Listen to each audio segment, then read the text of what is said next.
नमस्कार, मैं हूं नूरानी मैमून और आप देख रहे हैं आयान फास्ट न्यूज। बिहार की सियासत एक बार फिर से गर्म है, लेकिन इस बार बहस किसी नेता के भाषण पर नहीं बल्कि एक चिट्ठी और उस चिट्ठी के इनकार पर हो रही है।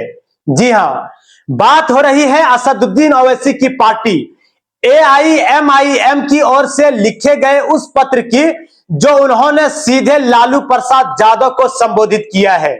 इस पत्र में AIMIM के नेता अख्तरुल इमान ने साफ तौर पर कहा है कि हमें बिहार के महागठबंधन में शामिल किया जाए ताकि जो सेक्युलर वोट है वो बंटने से बचे और इस बार बीजेपी को यहां फायदा ना हो सके।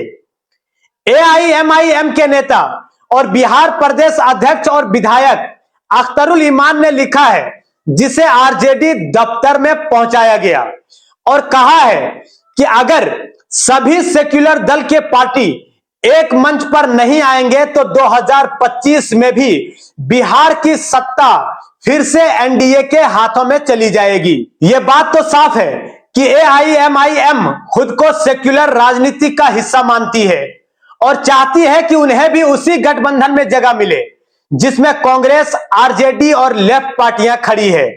लेकिन जवाब क्या मिला? RJD और कांग्रेस के प्रवक्ताओं ने AIMIM को पहले ही से सीधे तौर पर बीजेपी की बी टीम करार दिया है। RJD नेता मृत्युंजय तिवारी का बयान इस वक्त सुर्खियों में है। AIMIM का इतिहास गवाह है कि ये सिर्फ सेक्युलर वोट काटने का काम करते हैं। ये कहीं ना कहीं बीजेपी को मजबूत बनाने में काम करते हैं। यानी महागठबंधन के तरफ से साफ इंकार कर दिया गया है। लेकिन सवाल सिर्फ इंकार का नहीं है, सवाल यह है कि बिहार की राजनीति में मुस्लिम नेतृत्व को क्या अब भी हाशिए पर रखा जाएगा? ओवैसी ने इस मुद्दे को बेहद मजबूती से उठाया है। उन्होंने कहा है कि हर चुनाव में मुस्लिम समाज को सिर्फ वोट बैंक की तरह इस्तेमाल किया जाता है। जब नेतृत्व देने की बात आती है तो उन्हें दरकिनार कर दिया जाता है और यही बात बिहार की सियासत का सबसे कड़वा सच भी है। अगर देखा जाए तो बिहार की 17% से ज्यादा आबादी मुस्लिम वोट की है। सीमांचल इलाके में तो यह आंकड़ा और भी ज्यादा है, लगभग 40% से भी ऊपर जाता है। फिर भी क्या वजह है कि महागठबंधन में कोई भी बड़ा मुस्लिम चेहरा नजर नहीं आता? क्या मुस्लिम समाज को सिर्फ भीड़ माना जाता है, नेता नहीं? ओवैसी की इस बात ने इस बहस को और भी गहरा कर दिया है। साल 2020 के विधानसभा चुनाव को ही देख लीजिए। AIMIM ने सीमांचल में 5 सीटें जीतकर सबको चौंका दिया था। किशनगंज, बायसी, जोकीहाट, अमोर और कोचा धामन ये वो इलाके थे जहां AIMIM का प्रभाव साफ साफ नजर आया। लेकिन इसके बावजूद भी AIMIM को आज भी गठबंधन में शामिल करने से इनकार किया जा रहा है। दोस्तों, अब सवाल बहुत बड़ा है। क्या वजह है कि जिन इलाकों में AIMIM की पकड़ है वहां की जनता की आवाज को नजरअंदाज किया जा रहा है? पत्र में AIMIM ने चेतावनी भी देते हुए कहा है कि अगर हमें गठबंधन की जगह नहीं दी गई तो हम 100 से ज्यादा सीटों पर मजबूती से चुनाव लड़ेंगे। यानी AIMIM का इरादा साफ है, या तो गठबंधन का हिस्सा बनेंगे या फिर पूरे दमखम के साथ अकेले मैदान में उतरेंगे।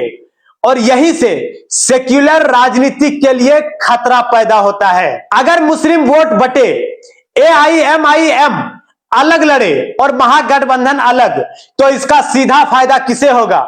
जाहिर सी बात है, इसका फायदा सीधा सीधा NDA और बीजेपी को होगा। और शायद यही डर है RJD और कांग्रेस में भी।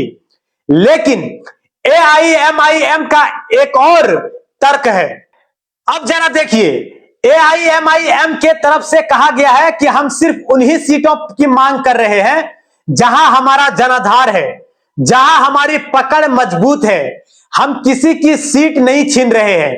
फिर भी इनकार किया जा रहा है।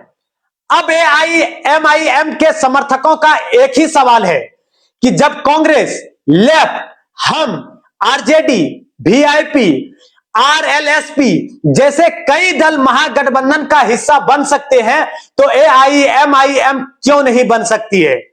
क्या सिर्फ इसलिए कि एआईएमआईएम एक मुस्लिम पार्टी के रूप में देखी जाती है? असदुद्दीन ओवैसी एक मुखर मुस्लिम नेता है। अगर जवाब हां है तो यह सोचने का वक्त है, क्या सेक्युलरिज्म सिर्फ नारों में बचा है? क्या मुस्लिम नेतृत्व को सिर्फ विरोध के लिए इस्तेमाल किया जाएगा, सत्ता में हिस्सेदारी नहीं दी जाएगी? बिहार में चुनाव नजदीक है, सियासी जोड़ तोड़ गठबंधन और रणनीतियां तेज हो गई है, लेकिन इस बार एआईएमआईएम चुपचाप दर्शक नहीं बनेगी। ओवैसी ने साफ कहा है कि हमारे पास जमीन है, हमारे पास लोग हैं और अब हम नेतृत्व भी चाहते हैं। अब गेंद लालू यादव और तेजस्वी यादव के पाले में है। क्या वो एआईएमआईएम को साथ लेंगे और बीजेपी को हराने की एकजुट कोशिश करेंगे, या फिर ये इंकार आने वाले चुनाव में एक खोया हुआ अवसर बनकर रह जाएगा? आपका क्या मानना है? क्या एआईएमआईएम को महागठबंधन में शामिल किया जाना चाहिए? क्या सीमांचल और मुस्लिम नेतृत्व को राजनीतिक मुख्य धारा में लाने का समय नहीं आ गया है? आप हमें कमेंट करके अपनी राय जरूर दें। वीडियो पसंद आया हो तो लाइक और शेयर करें, और हां, आयान फास्ट न्यूज को सब्सक्राइब करना ना भूलें। बने रहे हमारे आयान फास्ट न्यूज के साथ। मैं हूं नूरानी मैमून।